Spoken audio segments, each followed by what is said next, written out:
Production support for InFocus is provided by Hoosier Energy, providing electricity for Central and Southern Indiana electric cooperatives and their member customers. Information at hepn.com, and by viewers like you. Thank you.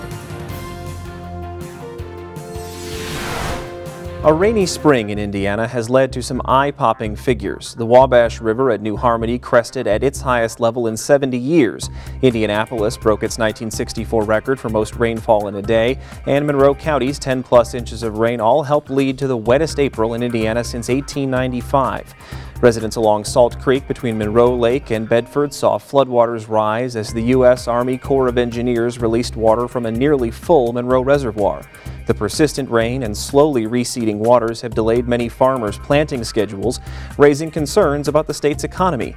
Tonight, we'll talk about the impact this spring's storms will have on communities, the state, and the country as we put flooding in focus.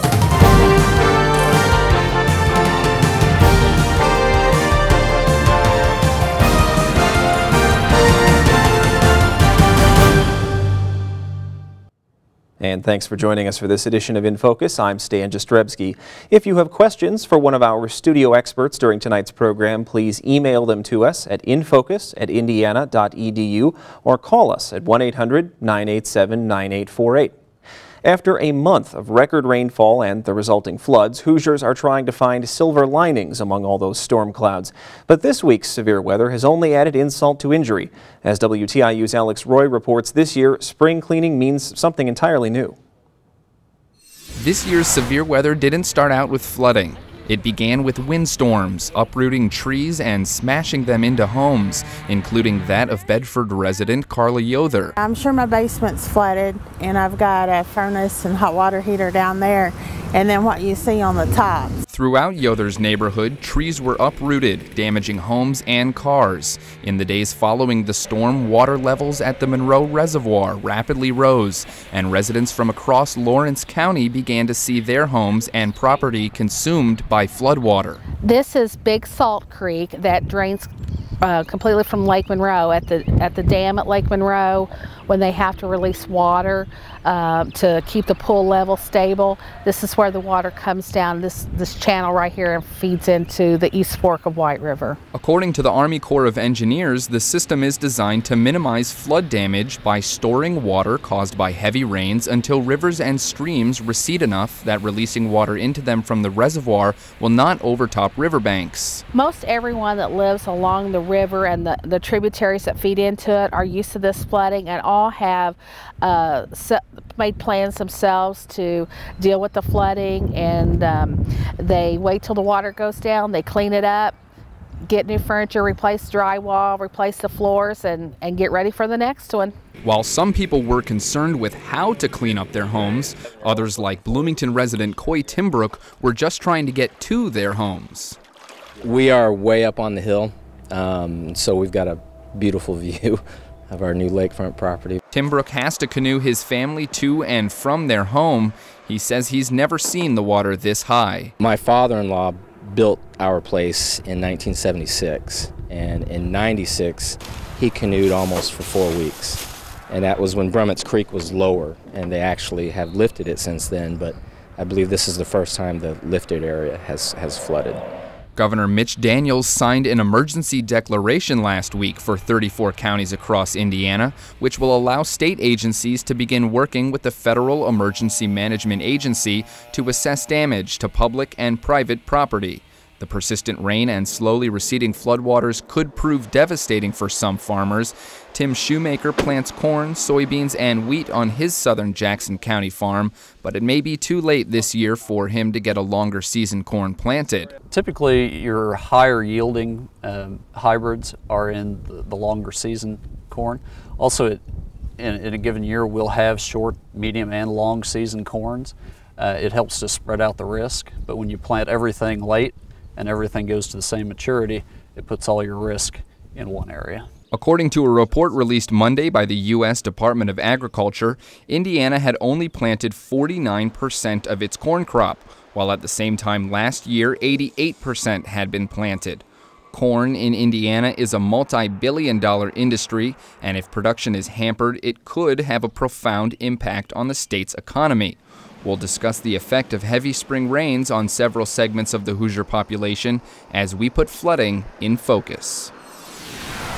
And joining me this evening is my co-host, Sarah Whitmire. Sarah, good evening. Who's your guest tonight? Thanks, Dan. Tonight we'll be speaking with Dave Cable, and he's an operations manager with the Army Corps of Engineers. So that coming up in just a bit. Back to you, Stan. Thanks, Sarah.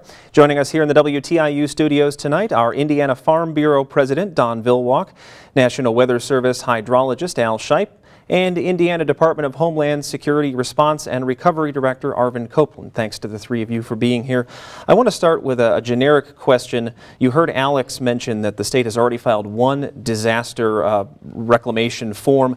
I'm wondering if each of your agencies is going to be involved in some way with perhaps filing more with the rains and the flooding and the severe storms we've seen this week. Arvin, why don't we start with you on that? How does Homeland Security figure into trying to get federal money to help clean up after a storm like the ones we've seen? Sure. Well, we also file for declarations, Stan. Two major declarations that we apply for.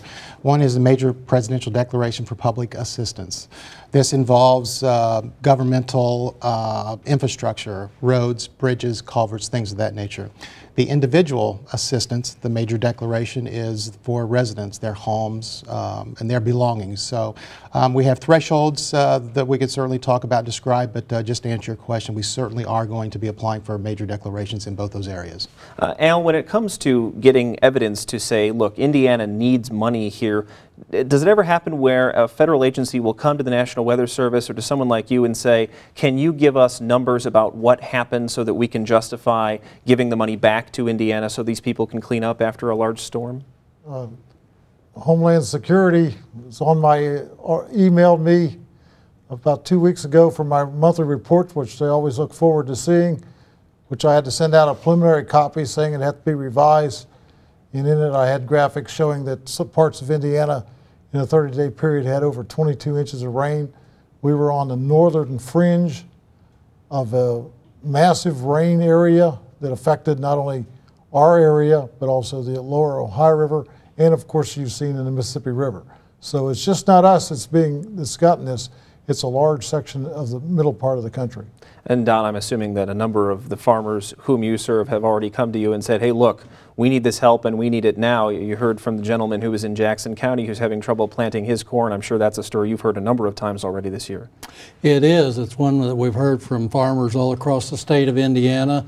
Of course, south of western Indiana with the majority of rivers coming together here with the Wabash River, the East and West Fork of the White River all coming together in this part of the state.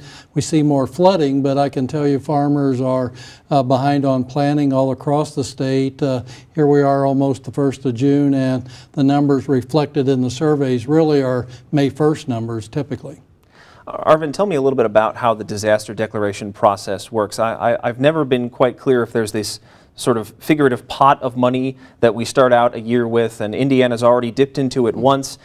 Does it make it harder to ask for money a second time, especially when you've got people in Missouri who obviously have even more severe circumstances and are going to need the money perhaps even more than Hoosiers might need it? Sure. There are certainly budget crunches all over, we know that, but everyone plays by the same rules, whether you're in Missouri or Indiana, and the thresholds are the same based on censuses. So short of going into what those thresholds are, there is no limit on how many times you can dip into it. If you meet that threshold, you have the opportunity to apply for that major declaration. And we have met that since 2008 approximately 6 times for major declarations. So here in Indiana, we've been quite busy, and my job and my mission is to get as much money back to the residents and to the state of Indiana as I can, Stan. Between the first declaration and the one that's likely upcoming from all of these storms, any idea how much money the state will be asking for in total from the federal government to help make Hoosiers whole? Sure. Well, when we talk about asking for money, we know up front what we're asking for when it comes to the public infrastructure because we actually go out and do those estimates. So we're looking at approximately $10 million right now in public infrastructure damage. As far as the homes, we're out there still inspecting the homes. What we look at is we try to reach that trigger or that threshold of about 200 homes that have been major or destroyed, which people, it makes them inhabitable. So that's our trigger, that's our threshold, and it's difficult to put a dollar sign on that one, Stan.